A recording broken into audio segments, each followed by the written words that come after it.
Surprise ಆಗಿ ನಾವು ಸುಮ್ಮನೆ ಬಂದಿದ್ದೀವಿ. ಆದರೆ ನಮ್ಮ ಜನ ಅಲರ್ಟ್ ಇದ್ದರು. ರಾತ್ರಿನ ಅವರು 10:30ಯಿಂದ 1 ಗಂಟೆವರೆಗೆ ಚೆಕ್ ಮಾಡಿ 9 ಮೊಬೈಲ್ ಫೋನ್ ಮತ್ತು 11 ಸಿಮ್ ಕಾರ್ಡ್ ಎಲ್ಲ ಸೀಜ್ ಮಾಡಿದ್ದಾರೆ. ಸೊ ಎಲ್ಲ ಕಡೆ ನಾವು ಒಂದು ಸ್ಪೆಷಲ್ ಡ್ರೈವ್ ಹಾಗೆ ಮಾಡ್ತಾ ಇದ್ವಿ.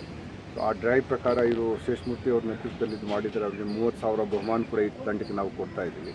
ಮತ್ತು ನಾವು ಸರ್ಪ್ರೈಸ್ ಆಗಿ ಚೆಕ್ ಮಾಡೋಕ್ಕೆ ನಾವು ಬಂದಿದ್ದೀವಿ. ನಮಗೆ ಕೂಡ ಏನಾದರೂ ಮೊಬೈಲ್ ಸಿಗಿದ್ದೇ ನಮ್ಮ ದುರ್ದೈವ ಹೇಳಿ ಅಥವಾ ಏನು ಹೇಳಿ ಸುದೈವ ಹೇಳಿ ಯಾವುದು ಮೊಬೈಲ್ ನಮಗೆ ಸಿಕ್ಕಿಲ್ಲ. ನಾವು ಸುಮಾರು 2 ತಾಸಲ್ಲಿ ಚೆಕ್ ನಾವು ಮಾಡಿದ್ದೀವಿ. ಮತ್ತು ಬಹಳಷ್ಟು ಯಾರು ಕೈದಿಗಳು ಇದ್ದಾರೆ ಅವ್ರ ಜೊತೆಗೆ ಮಾತಾಡಿದ್ದೀವಿ. ಅವ್ರದ್ದು ಕೆಲವು ಅಹವಾಲುಗಳು ಇರ್ತದೆ, ಕೆಲವು ಸಮಸ್ಯೆಗಳು ಇರುತ್ತೆ, ಅದು ಕೂಡ ಸ್ಪಂದಿಸಿದ್ದೀವಿ. ಮತ್ತು ನಮ್ಮ ಸಿಬ್ಬಂದಿಗಳಿಗೆ ಕೂಡ ಸಮಸ್ಯೆಗಳು ಇರುತ್ತೆ, ಅವ್ರದ್ದು ಕೂಡ ಕೆಲವು ವಿಂದಿದ್ದಾರೆ. ನಾವು ಏನಿದೆ ಅದು ಅವ್ರಿಗೆ ಅನುಷ್ಠಾನತರಕ್ಕೆ ಅದು ನಾನು ಪ್ರಯತ್ನ ಮಾಡ್ತೀನಿ. ಮತ್ತು ಇವರು ಇದೇ ರೀತಿ ನಮ್ಮ ಬಿಂದುಮಣಿ ಅವರಿದ್ದಾರೆ, ಸುಂದರರಾಜ್ ಅವರು ಇದ್ದಾರೆ, ಎಲ್ಲ ಲೋಕಲ್ ಆಫೀಸರ್ಸ್ ಇದ್ದಾರೆ. ಅವರು ಕೂಡ ಕಾಲಕ್ಕೆ ಇಲ್ಲಿ ಬಂದು ಭೇಟಿಯವರು ಮಾಡ್ತಾ ಇರ್ತಾರೆ. ಮತ್ತು ಮೊನ್ನೆ ಒಂದು ಗಾಂಜಾಯ್ದು ಸಿಕ್ಕಿತ್ತು. ಸೊ ಯಾವುದು ಕೇಸ್ ಆಗಿದ್ದರೆ ಅವರು ಒಂದು ಬಹಳ ಸಮಗ್ರವಾಗಿ ತನಿಖೆ ನಡೆಸಿ ಪೂರ್ತಿ ಜಾಲ ಏನಿದೆ ಅದು ಭೇದಿಸಿ ಮತ್ತು ನಾವು ಈ ರೀತಿ ಮಾಡಿದರೆ ಅದು ಜೈಲು ಹೊರಗಡೆ ಕೂಡ ಅಪರಾಧ ಆಗಲಿ ಅಥವಾ ಕಾನೂನು ಸುವ್ಯವಸ್ಥೆ ಸಂಬಂಧಪಟ್ಟ ವಿಷಯ ಆಗಲಿ ಅದು ಕಡಿಮೆ ಆಗುತ್ತೆ. ಮತ್ತು ಜೈಲು ಒಳಗಡೆ ಕೂಡ ನಮ್ಮ ಪ್ರಕಾರ ಅವರು ಸುಷ್ಟವಾಗಿಲ್ಲ ಕೆಲಸ ನಡೆದಿದೆ, ನಾನು ಅದು ಭಾವಿಸಿದ್ದೇನೆ. ಸರಿ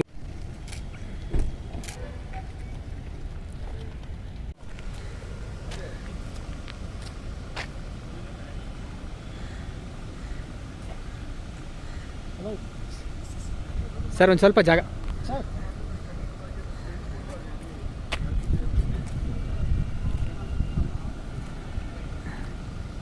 ಸರ್, ಒಂಚೂರು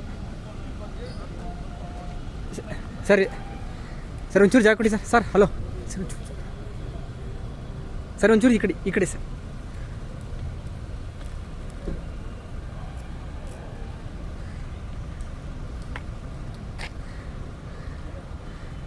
ಸರ್ ಸರ್ ಮಾತಾಡ್ತಾರೆ ಸಾಹೇಬರಿಗೆ ಮುತ್ತರಾಜ್ ಸುಂದರರಾಜ್ ಅವ್ರಿಗೆ